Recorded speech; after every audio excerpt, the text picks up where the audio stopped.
Hello, everybody. I'd like to thank you all for joining us today for the NSF-ISR webinar. The topic we'll be discussing is ISO 9001-2015 and ISO 14001-2015, Organizational Content Needs and Expectations of Interested Parties. We have two speakers from the NSF-ISR team with us today.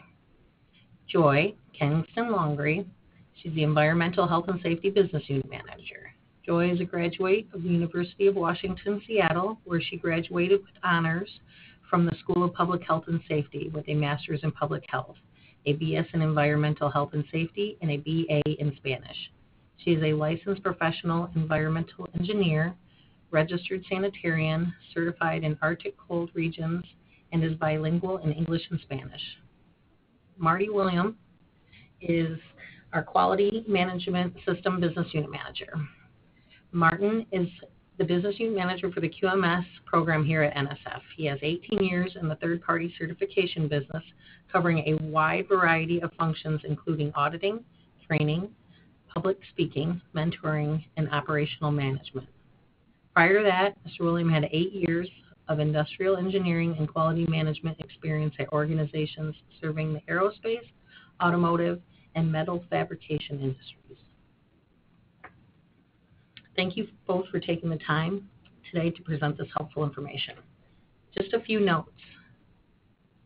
I'll be muting the attendees so that there are no disruptions during the call. If you have any questions at all, please use the chat function to the left of your screen.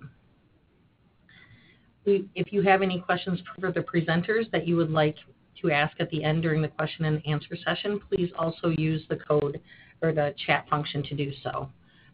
Everyone that is on this call and everyone that received the original email about the webinar will receive a copy of the PDF of the slides as well as a link to the recorded webinar. With that being said, we'll let you get started, Marty. Thanks very much, Katie. Welcome, everyone, and good afternoon. Thank you for taking the time today to listen to our webinar on context of the organization and needs and expectations of interested parties.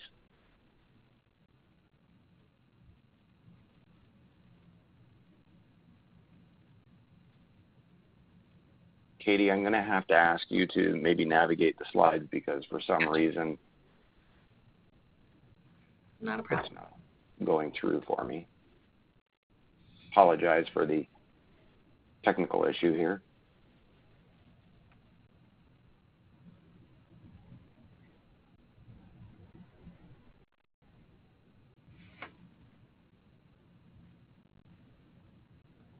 Would you like me to move to the next slide, Marty?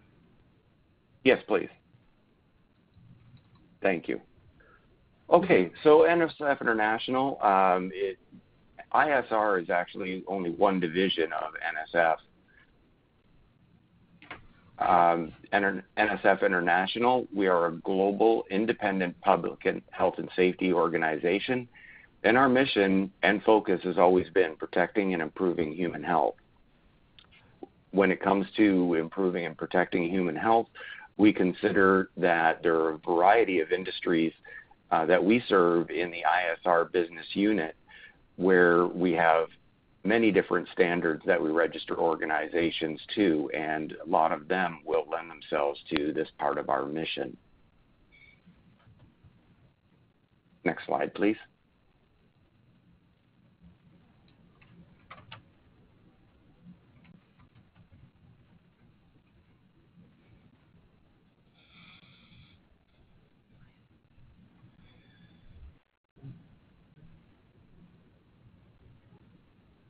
Katie, I'm sorry. Have you moved to the next slide? Agenda slide up at this time on my screen. The agenda slide is up? Correct. Oh, okay. I'm having a technical problem here. I can't see it. So, pardon me for just one moment. I apologize, everyone.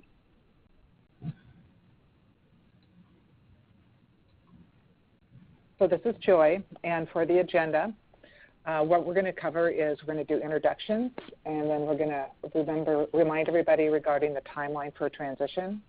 We're going to cover the goals and objectives of the webinar.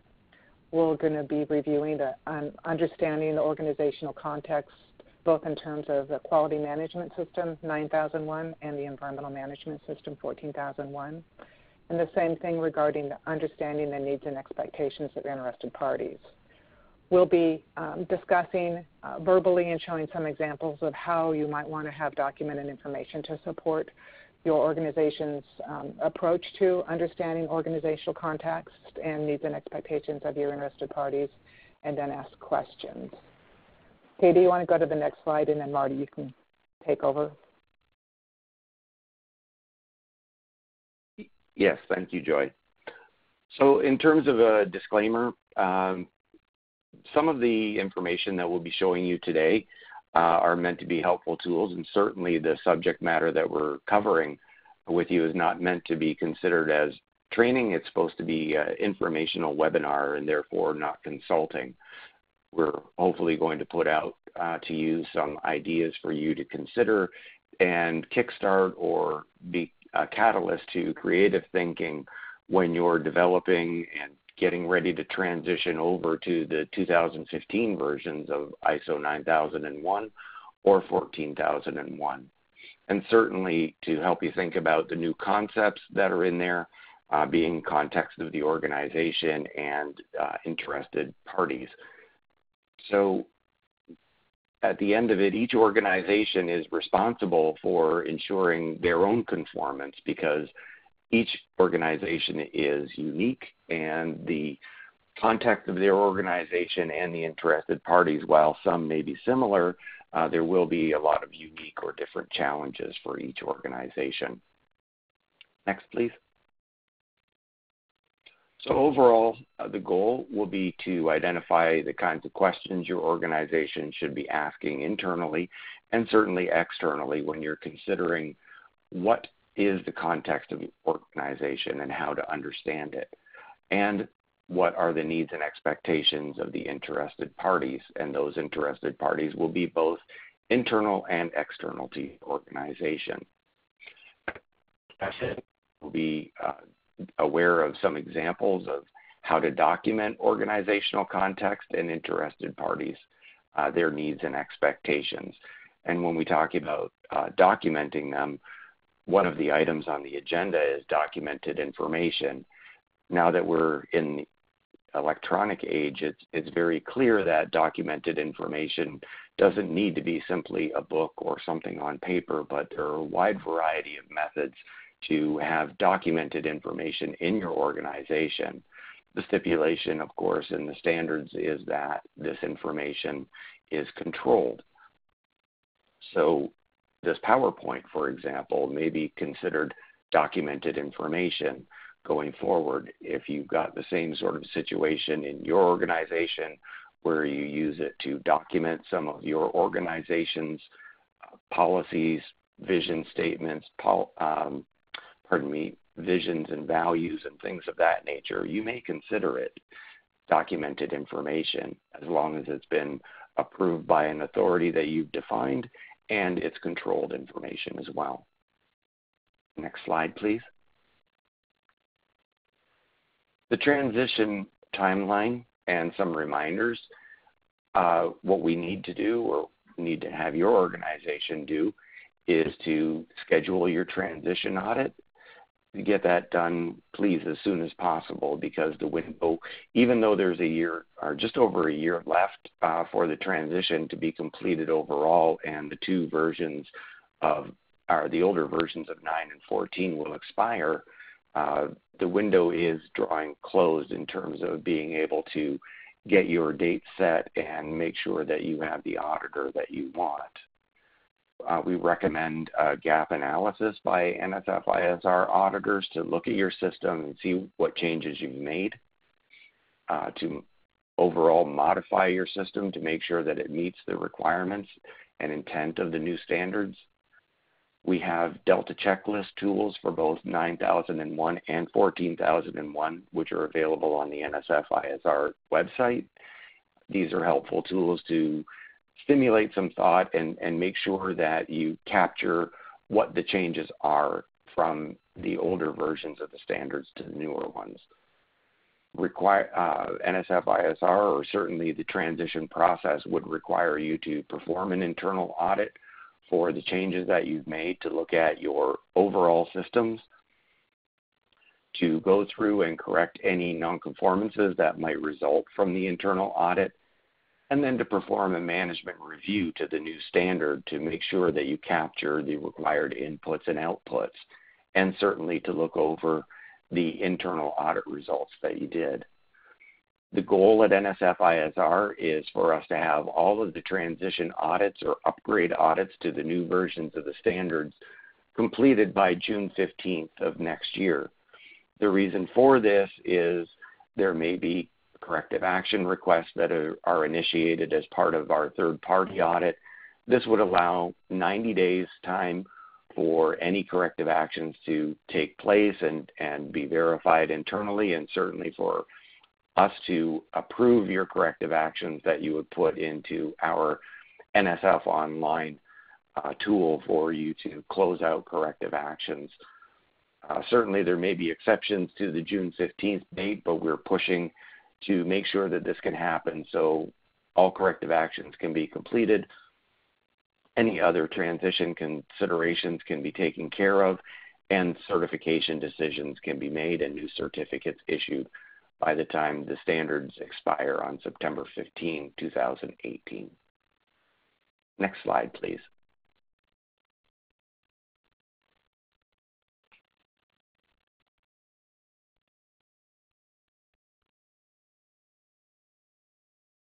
Katie, were the polling questions?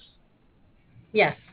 So we've gotten to the first polling question. So if you could please use your cursor, use your computer mouse to vote for the appropriate response for where your company stands as far as if you are registered to an ISO standard.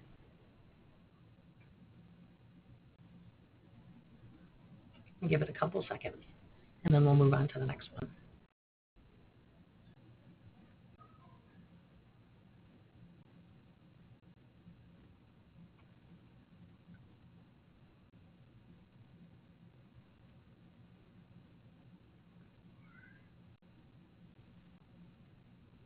Okay, I'm going to go ahead and close this poll. Thank you very much for your answers.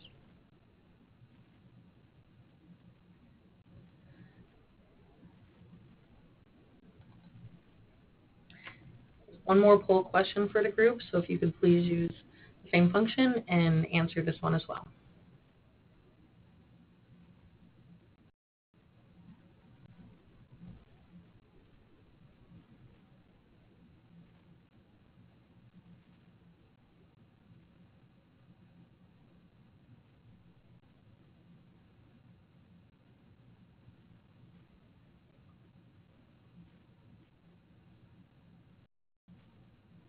I'm going to go ahead and close this poll. Thank you very much for your responses. And Marty, I'm going to move on to the next slide.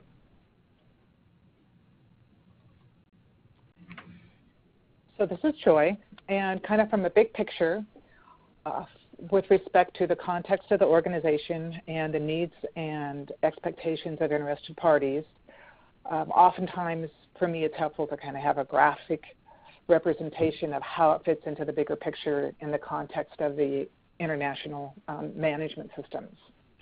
And so in this image, you can see that the interested parties inform the context of the organization, and the context of the organization also informs interested parties and their needs and expectations.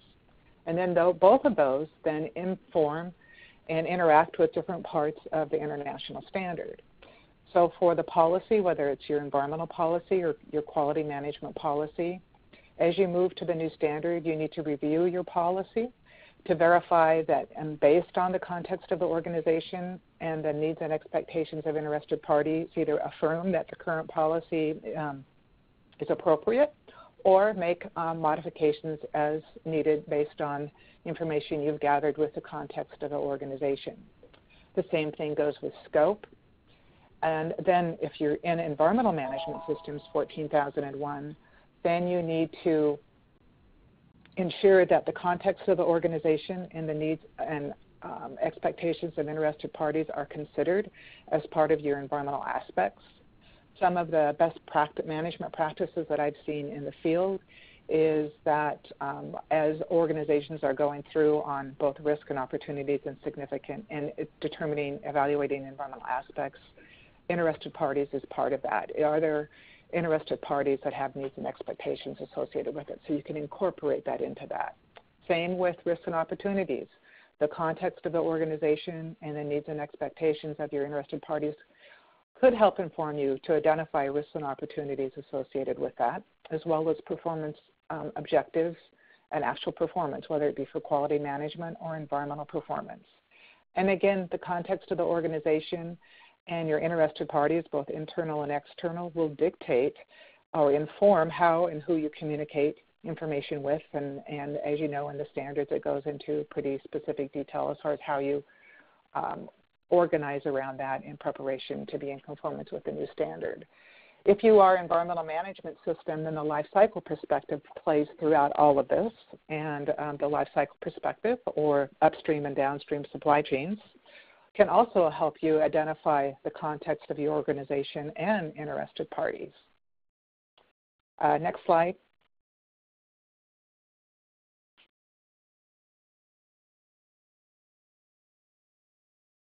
Okay.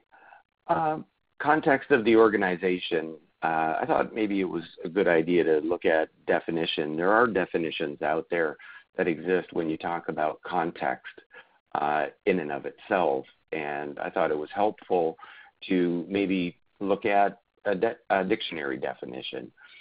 While both of them are really good definitions when they lend themselves to 9001 and 14001, if we look at definition number 2, the interrelated conditions in which something exists or occurs, really captures the essence of what we're looking at for environmental management systems and quality management systems, because, as you know, both of them are an interrelated set of processes that form the quality management system or the environmental management system.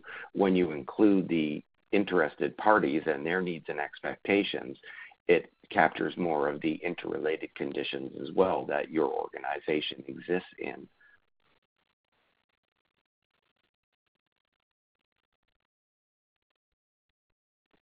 Next slide. Thank you. Oh, I seem to have skipped one. Thank you. So in terms of context and where does it appear, looking at both the 9 and 14, this is a little bit busy slide, but for the 9 and 14, there's overall, they show up in the normative references up front of both of the standards and looking at the process approach and understanding the organization and its context. They both have section 4.1 and 4.3. They differ a little bit when you're talking about the policies of either environmental or quality, but still they're still captured in section 5.2 and also in 6.1 when you're talking about the actions to address risks and opportunities within either an environmental management system. Finally, for 9001, if you look at the ISO 9000 document itself, which is a companion document to 9001, it covers the context of the organization and describes it a little bit better, whereas 14001, that's captured in the Annex A of the 14001-2015 document itself. Next slide, please.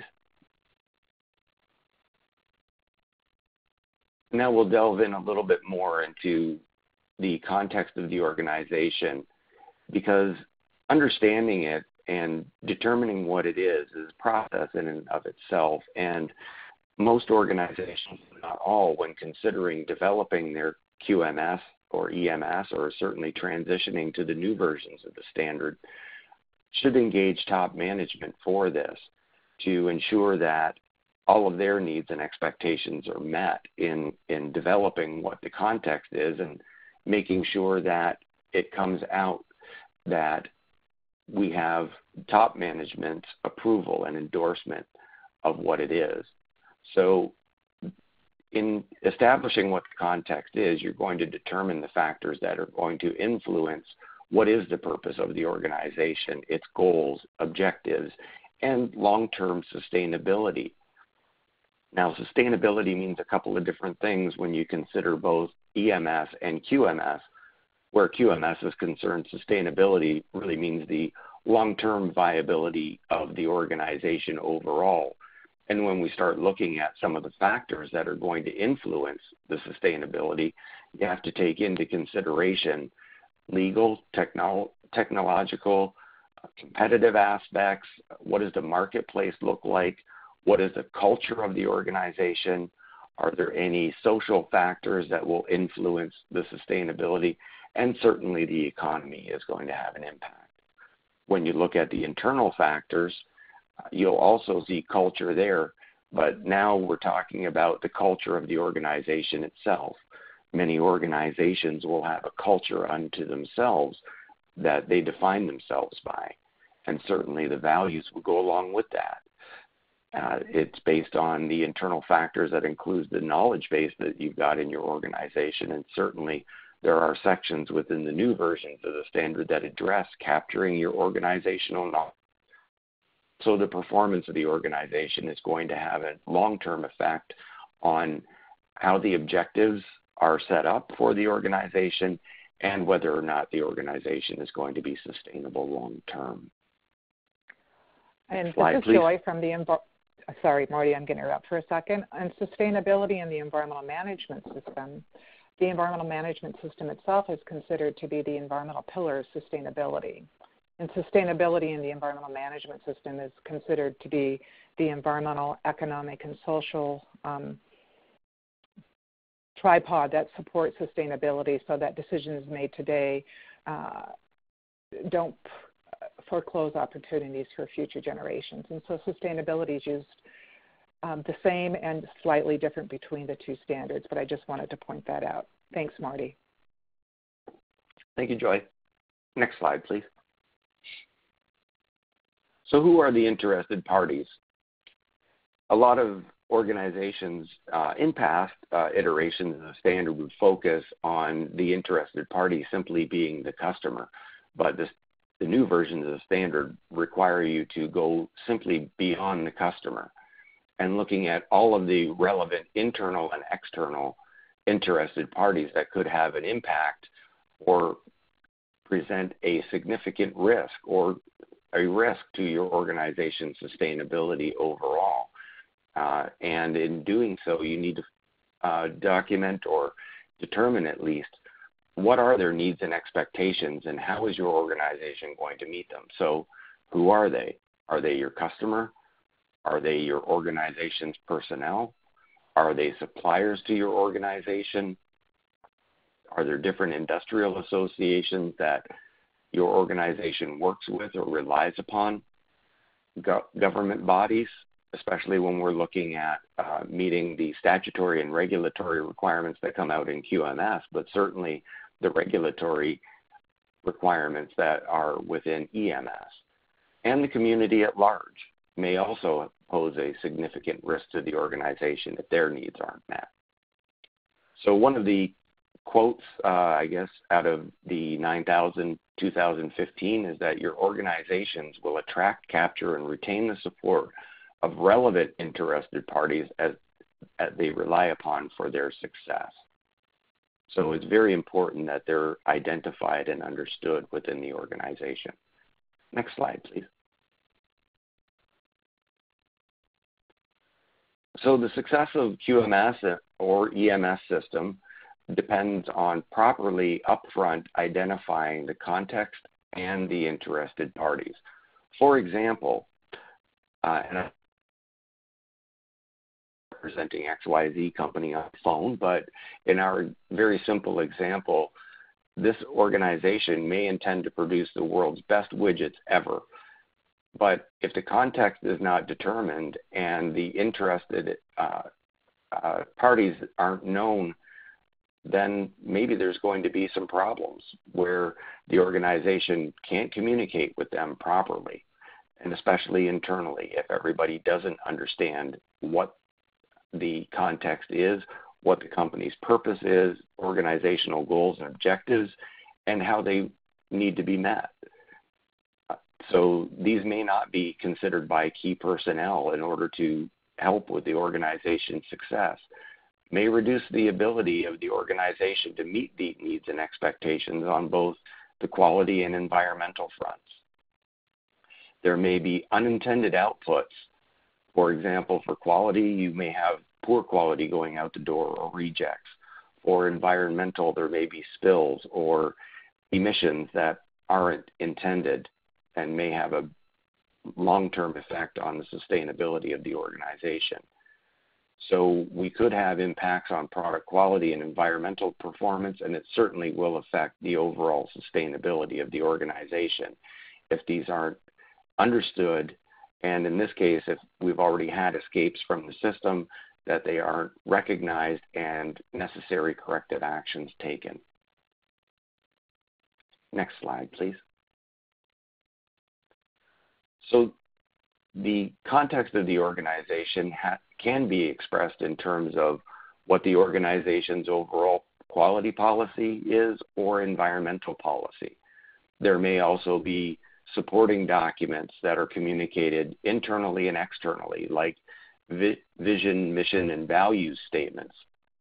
So in a vision statement, what does the company want to accomplish or wish to accomplish? In the mission statement, what is the mission that is to be achieved and what does it include? And the values, what is the culture of the organization? What do they believe in? And what does top management of the organization expect? Next slide, please. So trying to bring it together a little bit, when I spoke about NSF International, we sort of gave you a little bit, or a glimpse at least, of what our context is. If you consider that NSF International is a global independent public health and safety organization, we've sort of captured the essence of who we are, what we do, and in the next statement, we've given you what our mission is. Now, internally within NSF International, and certainly within all of the business units that are represented, these are supported by visions and values. These are communicated internally and externally. You can see a lot of this information on our website describes more about what NSF is and what NSF-ISR is. We certainly have that communication internally, and there's training on it as well. And these were developed in conjunction with what our top management, being the CEO and CFO and COO, expect of the organization and how we wish to be perceived in the marketplace. So maybe that's a little bit of hint to stimulate some thought within your organization, and what does context of the organization really mean, and how are you going to create documented information to support it? And certainly making sure that it's something that's verifiable when an auditor comes in or your internal auditors look at it. Are these statements specific? Are they measurable? And are they verifiable during a live audit scenario? Next slide, please.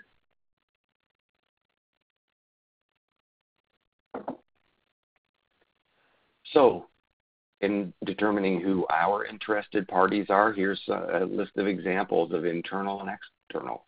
Certainly the external one is you. You've taken the time to sit and listen to us talk about context and interested parties, so you are a customer of our processes. Certainly our clients at large, and that's across NSF International, whether it be product certification or management system certification, are very definitely interested parties to make sure that their certifications are valid and sustainable long term. We have our internal staff and our partners globally, including our regional offices overseas and all of our independent contractors who work for us. Our communities, certainly in Ann Arbor, we strive to be a good corporate citizen and community leader when it comes to a variety of different community events and certainly our buildings and our properties. Our suppliers, and that includes any supplier to our organization. I already mentioned independent contractors.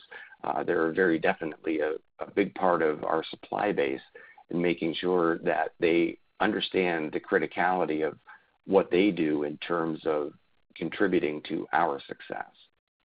Trade associations, NSF-ISR belongs to several third-party registration industry associations. We have regulators and oversight and accreditation bodies who are interested in what we do to make sure that we meet all of the requirements on an international basis.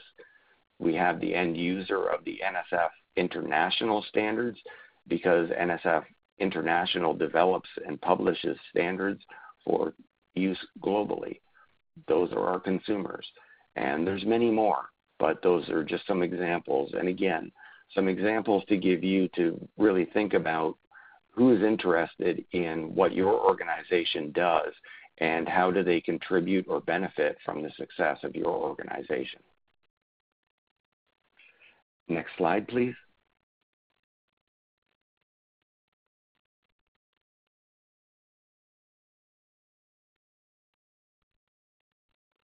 Okay, Joy. So, sorry, I was on mute. Okay, can you hear me okay? So Marty just gave a really great overview of both interested parties in context of the organization, both in terms of environmental management system, ISO 14001:2015, and the quality management system 9001. I'm going to go into a little bit more detail on a couple of different areas associated with it. In the actual environmental management system, as well as in quality management system, in clause 4.1, it talks specifically about understanding the organization in its context. And you could read here what it says. The difference being is that in the environmental management system, you also need to take into consideration environmental conditions that are being affected by the organization or capable of affecting your organization. Now, it's called out explicitly in the environmental management system. However, I would strongly encourage you, if you're in a quality management system, to also consider this as well. Again, in internal and external issues is also very important for both the environmental management system and the quality management system. And if you think of the situation that's going on with the poor people in Texas and Louisiana and that area, I want to extend my best wishes and condolences to support them through this catastrophic event that's going on. But that's an example of an environmental condition that can affect not only those organizations that are geographically located in that area, but potentially it may be impacting the supply chain involved with some of your organizations as well. And so those are the kinds of things that you need to take into consideration as you understand the context of your organization and interested parties as well. Next slide.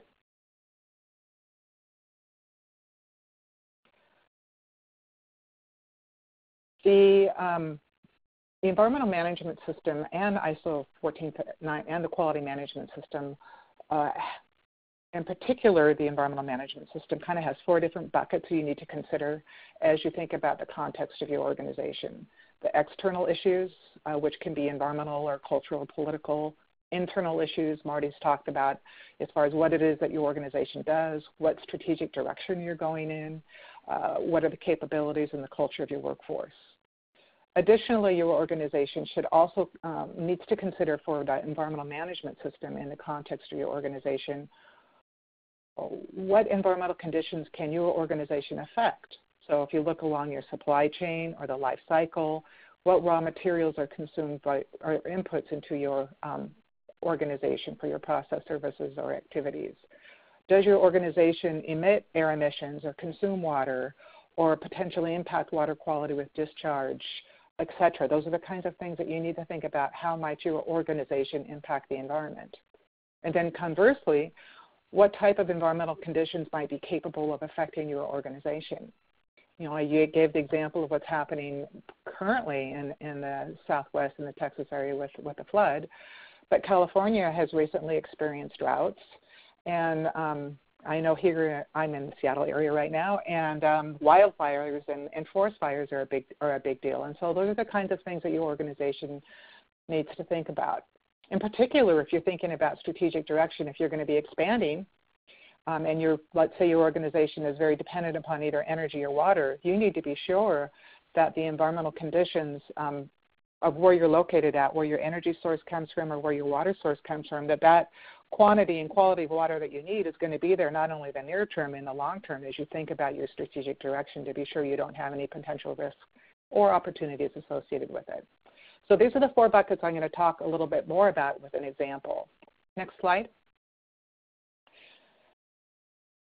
Now, as we've said up front, that this particular tool is going to be available to NSF clients through the NSF online, and we will be sending you links. It's going to be posted. We expect to have it posted on our NSF online this week.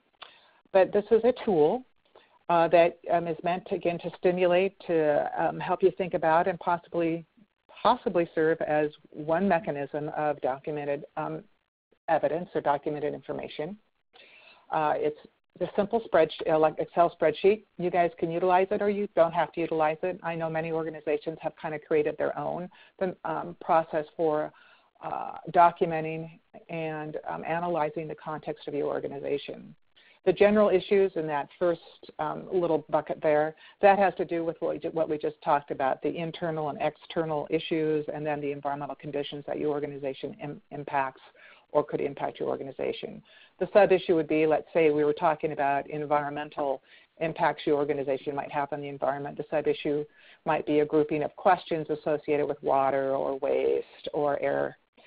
And then the questions, as you go through it, you need to think about how your organization might impact the environment, or whatever the question might be, or how your organization might be impacted by that. And then the standard talks about your organizations needs to consider this. And so you can answer the questions, and then is this something you want to continue to move forward into? And explain yes or no that you're going to continue to focus on this, or no, you've decided it wasn't relevant. And so that might be a way to document that. And the environmental management system, they talk about life cycle or supply chain, upstream and downstream, so you might want to think about those same questions as we go through it. And then, again, as we talked about, the context of the organization, as well as interested parties, can inform what issues might be considered risks or opportunities for your organization. So this tool is simple. It's meant to be adaptive. You can use it, you don't have to use it, but it's a way to kind of set a systematic framework around it. So I'm going to give you a couple examples. If we go to the next slide. This slide talks about internal issues. It talks about how and this would apply very specifically to both 9,000 and 14,000. As Marty said, you probably have a lot of it, but you want to be sure, you might want to ask your question, what is it that you do? What's your strategic direction? Are you part of a global organization, so you're one side of many, or are you just a small mom and pop? How do you fit into the context of your organization? Are you the largest provider of X widgets? Do you have a unique footprint in the sector, or a specific corner on the market, so to say? And so you may want to articulate that here. And so this is a way for you to start thinking about that. And again, with respect to if you were a part of a site of an organization that has more than one site, the intent is that the context of your organization and the needs and expectations of your interested party are specific to your particular site and location. So it's both regional, local, and national. But again, trying to look at the local level because it's unique to that particular situation. Next slide. If you look at external issues, in particular, if you're in the environmental management system, look back to the annex because it goes into a lot of detail on it. Because it talks about, well, what would cultural be, what would political be, what would legal be? Let's say on political side, one thing you may want to think about, is there any emerging local or state or regional or international policy changes that could potentially impact your organization in terms of the products or services or activities that you make or are involved with, or potentially impact your supply chain? So that's something you might want to think about. On the environmental side, in particular in regulatory, are you in compliance? Do you know what environmental regulations you need to be in compliance with? And then have you had any past issues, or are there any emerging or changing environmental regulations that you need to be aware of that could impact either you or your supply chain? So you just need to be aware of that to help you kind of understand the framework associated with it. So those are some examples. Next slide. With respect to the context of your organization, again, remember one of the other buckets talked about how your organization can affect environmental conditions. And so that means either the raw materials that your organization consumes or what comes out of the processes or services or activities. Are there air emissions? Do you consume water? Do you use a lot of land? There's many more things, and so here's some examples there. And so we have some examples of questions in the next slide, please. So one example would be water resources. You might want to ask yourself that there's both the issue on water resources, and again, it differs from geographic location to geographic location, has to do with both water quantity and water quality. So one thing you might want to ask yourself, is your organization located in an area where there's water quality issues, either through groundwater or surface water, where it's either chemical impairment or biological impairment or physical impairment? There's some problems. So, what's going on and where you're located. Another real important thing to think about is with respect to your organization, do you know where your water comes from? Do you get your water from a municipality? Do you get it from a well? If you do get it from a municipality, what percentage of your use from your organization represents of the entire municipality? Are you the number one water consumer in your region, or are you just a really small user? So that would be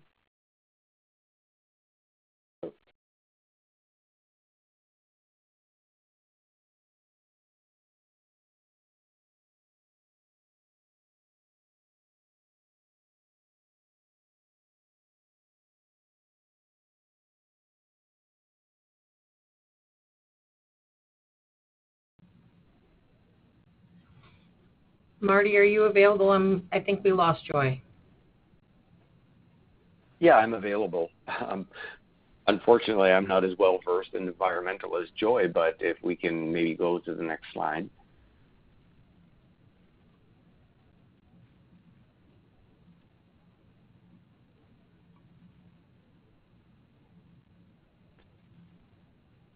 Now, I'll do my best while Joy is reconnecting. Perhaps, Katie, you can send her a text message or an email to let her know. She may not be aware.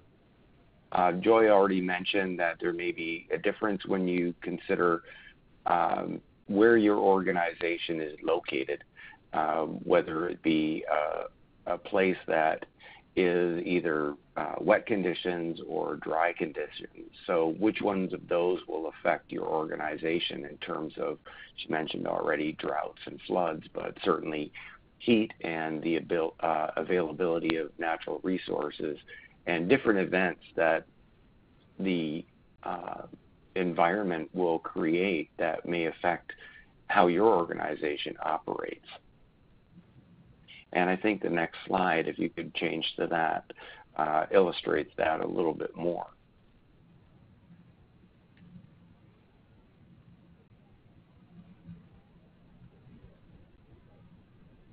Now, I'll do my best with this one, pause a little bit, but if you consider the Southwest versus the Puget Sound area where Joy is, you've got different external issues that are going to affect the organization in their context, where you've got hydropower being produced in the Puget Sound area, and then fossil fuels in the Southwest are one of the main industry drivers. The environment being impacted by the organization, you have to be careful with water quality. Certainly you would have to be careful of that anywhere. but certainly where you are in a very large location that is surrounded by water. Air quality in the Southwest with the production of fossil fuels, the organization being impacted or could be impacted in the Seattle area by flooding, and certainly in the Southwest that would be droughts. Interested Can you parties, hear me yet, Marty? Yes, we can hear you now. If you could please take over this one. Thanks. I might not do it justice. Sorry, no, you did a great job. And again, as Marty said, again, it's, you may have the exact same organization producing the same widgets or products or services, but depending on where you're at geographically can have a big difference as far as what the issues are associated with the context of your organization, both in terms of internal and external stakeholders or interested parties, and the environment as far as how you might impact the environment or how it might impact you. Next slide. Again, we've talked a lot about understanding the needs and expectations of interested parties. Again, here's the summary of the different clauses where it appears in both environmental management system on the right-hand side in green and quality management system on the left-hand side. I also wanted to point out that the quality management has another standard 9000, as you all know, that has a lot of the details that is actually incorporated in the standalone document at 14001. And if you haven't already taken a look at the annexes for both of these, I would strongly encourage you to do it because it does give a lot of really good information in detail. But the point of this is that the interested parties is intertwined and woven throughout this entire international standard, same with context of the organization, but particularly with the understanding the needs and expectations of interested parties. Next slide. So again, Marty has covered this, and so I'm not going to dwell on it. But again, there is a definition, not only Webster's definitions, but it's defined in both standards, and it's both.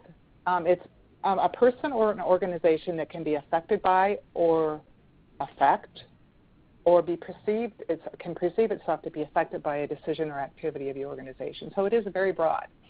Next slide. The thing is that your organization, in the clause of 4.2, understanding needs and expectations, both standards say that the organization shall determine who your interested parties are that are relevant. And I think that term relevant comes into play. And it's the same for environmental quality or the environmental management system or the quality management system. And then for those interested parties, internal, external, that your organization deems relevant, then you need to understand what those interests are. And you do need to provide some kind of documented approach to how you've gone through that analysis, and you can demonstrate that you understand who your interested parties are, internal and external, and what their interests are. And then once you determine who your interested parties are and what their interests and needs and expectations are, there are some that would then your organization says it is relevant. And then those needs and expectations you would document would become part of your compliance obligations, in particular in the environmental management system. So compliance obligations is above and beyond regulatory. It would mean your commitment to your customers or to whoever your interested internal and external parties are based on your organization's analysis of that. Next slide. Actually, can you go back one? One of the things I think that I've seen in the field that some people have struggled, some organizations have struggled as far as they know some other interested parties, but they don't have a real good mechanism for actually documenting, have they communicated with them, what the interests and expectations are, and then whether any of those are becoming a compliance obligation. So one of the tools that we have developed that will be available to the customers of NSF International through our NSF Online, you'll be able to, again, use a simple spreadsheet to help you articulate both internal and external interested parties, what their interests are, if it's relevant or not to your organization, showing that you considered it, and if you either simply say, no, it's not relevant, then you move on, but you've documented it. If it is relevant, then that would become part of your compliance obligation. So again, each organization has to figure this out for your own specific needs and expectation and for each specific site. Because what may be appropriate in Seattle might be different than in Canada or in Boston or in Texas or someplace else. So again, some things may be very similar, but some things may be very different. Next slide.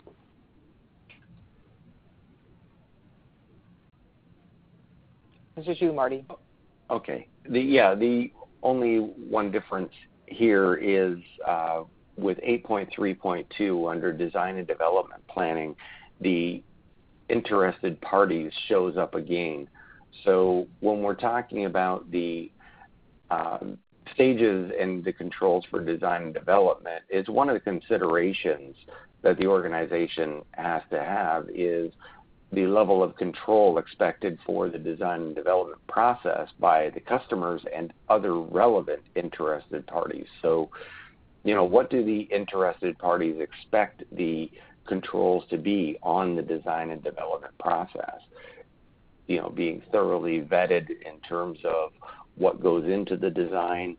Are we talking about environment? Are we talking about product safety? Are we talking about ways of evaluating the design and validating and verifying it?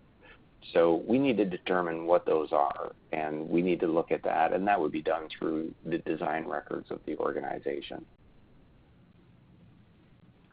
Next slide, please.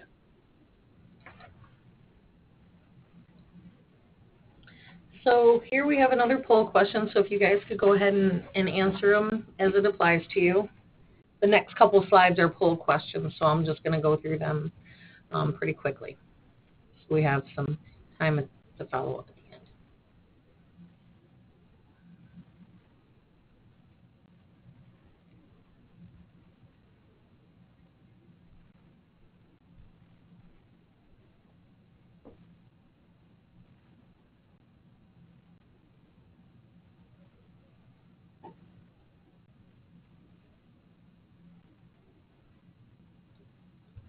Okay, I'm going to go ahead and close this one and move to the next one.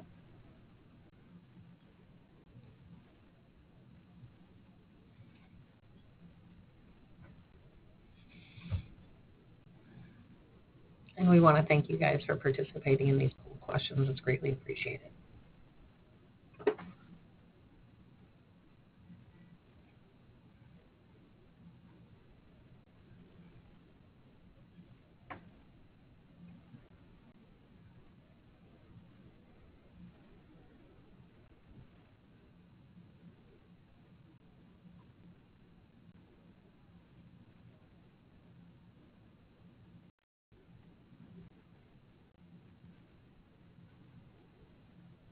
I'm going to close this one.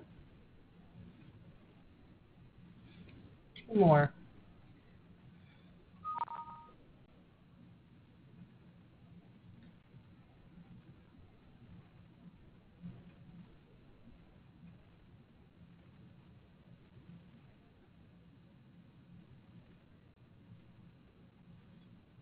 We have several people responding to these, so thank you again. It's greatly appreciated.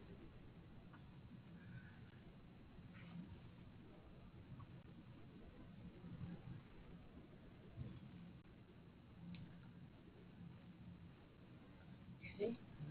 So on that particular poll, as far as if you've documented which ones are going to become your compliance obligations, I think you guys really know who your interested parties are. And I think that just being sure that you have documented information as far as which ones of these things are going to then you're going to be following through on is an area that I think everybody can have continual improvement on. Next slide. This is the last poll question for the day. Thank you for your participation again. And again, this has to do with have you incorporated the needs and expectations of your interested parties if you're in an environmental management system with respect to your environmental aspects. I know many of you might be quality management, not environmental management, but I think with this particular session, you can see how it would be easy to do an integrated with the new structure of the international standards, which I think Marty and I really like the consistency between the two standards now as far as the format.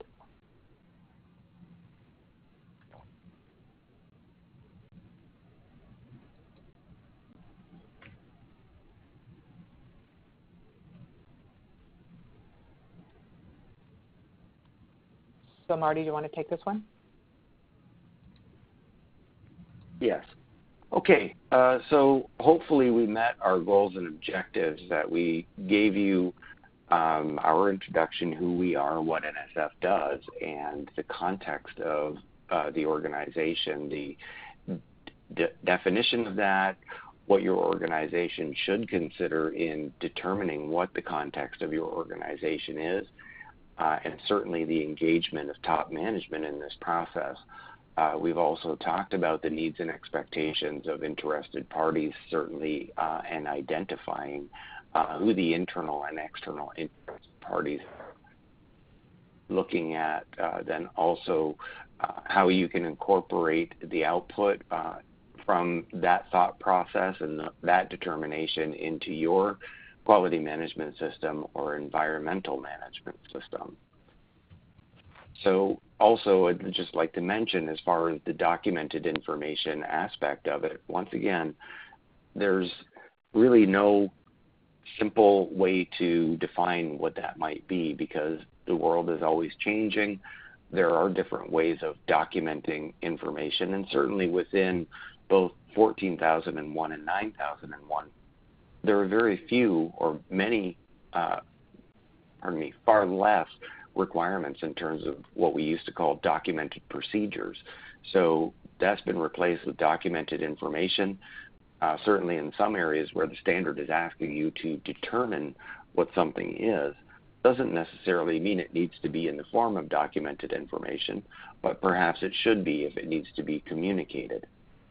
That way it opens it up to things that are, like I mentioned before, PowerPoint or some other electronic media that you would use to educate new staff or update your current staff with what the goals and objectives of the organization are, what the performance currently is, what the expectations or opportunities for improvement that exist. So please consider those things when you're determining what your documented information is. Certainly I wouldn't suggest throwing out any of the documented procedures you've had from previous iterations, because there may be quite useful information in there, and you still need to have that as part of your organizational knowledge base. But you can now open that up to a bunch of different ways of articulating what your organization's message is, specifically context of the organization and identification of internal and external interested parties and their needs and expectations. So with that, I think we can look if there's any questions that were asked, and hopefully we can answer some of those, or certainly our contact information will be available at the end of the presentation that you can reach out to us for our respective business units as well. Marty, there was one question that came through. You did answer most of the other ones within the slides. So the one question, do we have to list by name all of the interested parties, or just the parties that ask for our policies, et cetera? That's a good question. And really, when you're looking at the organization and in the 9001, if you go down to the annex part under A.3, it does tell you that you have to determine the interested parties that are relevant to the quality management system. The same would hold true for the environmental management system, so that you need to know who they are, what they want from your organization. Now, is there a requirement that you have to have this in your documented information? No, not necessarily. But you would need to be able to articulate them during an audit, whether it's internal or external, so that the auditor can get a sense of whether or not you know who they are and they're taken into account by your goals and objectives and how your organization operates. From an environmental perspective, I would say that it does go beyond just who's actually asked for your policy or asked for information. It really is asking you to look at, to understand who your internal and external parties are. So it goes beyond just who's specifically requested information. Another question that came in, it says, is too much documentation both good and bad for both QMS NSF/EMS? I'll take this one. The answer is right in the middle. It's always trying to strike that balance in looking at your organization. How much is too much? How little is too little? One of the litmus tests is certainly for your internal auditors, can they navigate their way through either your quality management system or your environmental management system in looking at what you have in terms of documented information? The answer is going to be each organization is unique in and of itself. An organization, when we're talking about quality, if it's very complex and very difficult to understand from the outside, you may need a lot more documentation to be able to explain the business, whereas simpler processes would probably require less documented information to support it. So your organization is going to need to decide how much is too much and how little is too little. That'll be validated by your internal audits and certainly by the external audits. Another question came in. It says, towards the end of your presentation, Marty, you listed 3 things that the auditor would be looking for. Verifiability was one of them, and what were the other 2? I believe when it came to looking at such a way that it's easily understood, so is it documented information? Has it been approved by top management of the organization? Is it measurable? Is it being monitored? Are there goals and objectives associated? And then can it be verified during an audit, whether or not you're meeting the goals, or are you taking corrective actions to get it to where it needs to be, or certainly are you taking the time to do continual improvement projects to go to that next level? Okay. I noticed there was another question, one last question that somebody was asking what the Suquamish and Hopi was referring to. Some organizations, some interested parties include Native tribes, and Suquamish was a tribe that, if you were in the Seattle area, that probably would have issues or concerns and interests in ensuring that water quality and fisheries were supported and protected. Whereas if you were in the Southwest area, potentially the Hopi might have particular interest regarding cultural resources, depending on where your organization was located. That was what that was referring to. So during an external audit, what documentation would you be looking for? The overall, I think, and sorry, Joy, I'll speak for you as well. For the environmental and for the quality, we would be looking for your organization's policy manual. What does that include? Does it define what your organization is and the scope of what's included within your, quality or environmental management system? Any of the required sections in the standard that require documented information, to have those as well. And then other documents that you may have that are useful for your organization in order to operate the processes effectively and efficiently. But again, it's going to be unique to every organization, how these are put together, how do they address the requirements that are in the standard, specifically where documented information is required. You look at interested parties for each clause that you internally audit. You look sorry, can you repeat that? Can you repeat that question, please? Yes. Do you look at interested parties for each clause that you internally audit? I'll take that one. I would say that you should have it in your mind when you're performing an internal audit to be considering interested parties and whether or not it's something that's going to have an impact on them or that they have an impact on. When you do the internal auditor training, they should certainly be aware of who has been identified by top management and the environmental or quality management personnel as being interested parties for environmental or quality to be able to say, are we meeting their needs and expectations for this particular clause? The other thing I would say too is that, again, we're doing process audits, and so especially from the environmental side, you'd want to look at the inputs, the process, and then the outputs, and who might the interested parties be associated with it. So I would say more holistically, rather certainly not clause by clause. It's a really holistic look. A couple more questions here. Do you have any specific advice for mom and pop outfits? My advice from the quality management side would be to keep it as simple as your organization or its processes or products are. You don't need to have very complex and I guess volumes of paperwork and documented information for things that are quite simple to understand. It should be understandable, again, by the personnel within the organization, by your internal auditors, and then certainly when we come to do the verification or the external audits, that the auditors can understand it as well.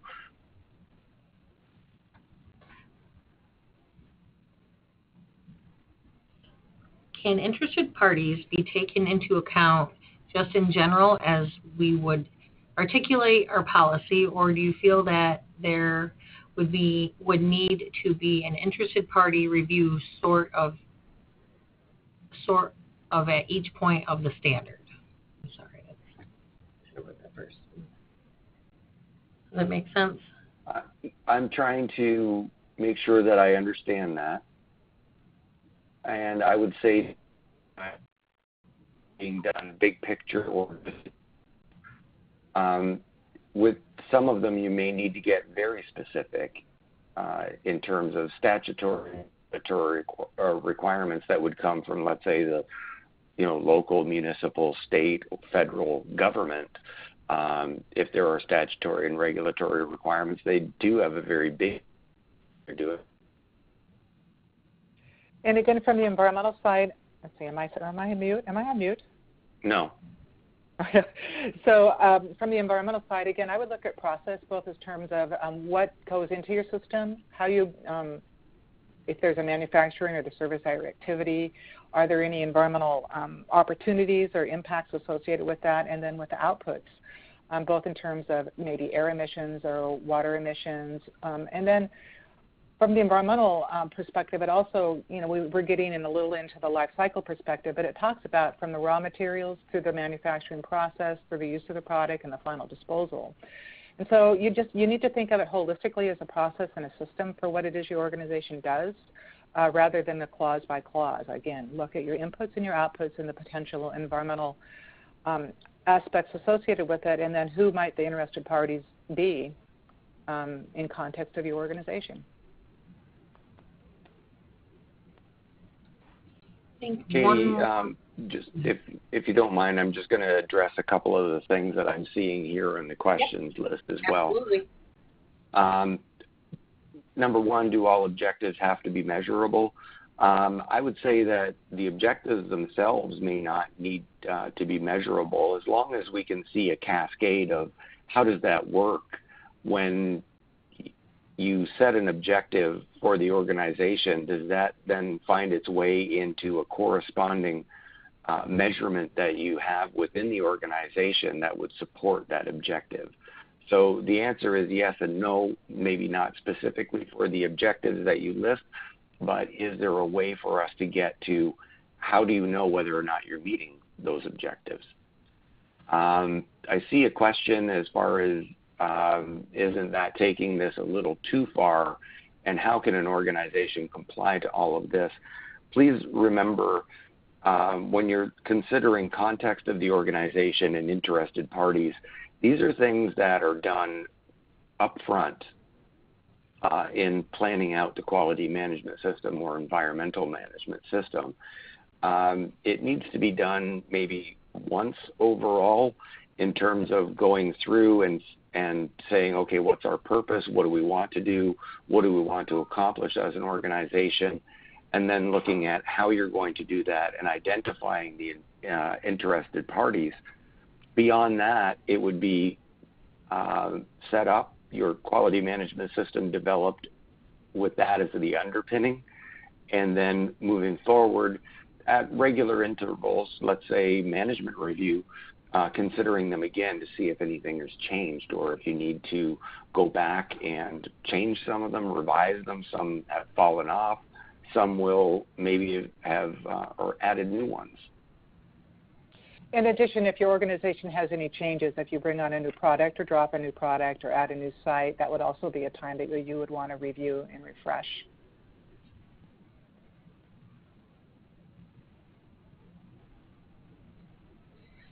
Well, I think that's all the questions that came through today, and we're just a couple minutes over, but it was a great discussion, so that's not a problem at all to go over a couple minutes.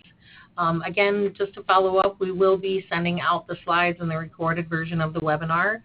You can expect to have that in the next week. And thank you again for your participation in the webinar. Please jot down Joy and Marty's contact information and follow up with them if you have any further questions. Oh, one last note, if I may. There was a question in there about the tools, whether or not they'd be published and available. The EMS ones will be coming out first. We're working on the QMS ones. The team is going over them, to refine them. And once we have them published in our documented information system, then they will flow through to our NSF online systems for our clients. And with that, I would like to say thank you very much on behalf of the QMS business unit for your time, attention, and the questions. And from the environmental management system, environmental health and safety, thank you all for your time and dedication to this. And what you do every day makes a difference today and for future generations. So thank you. Thank you, everybody. Have a great day.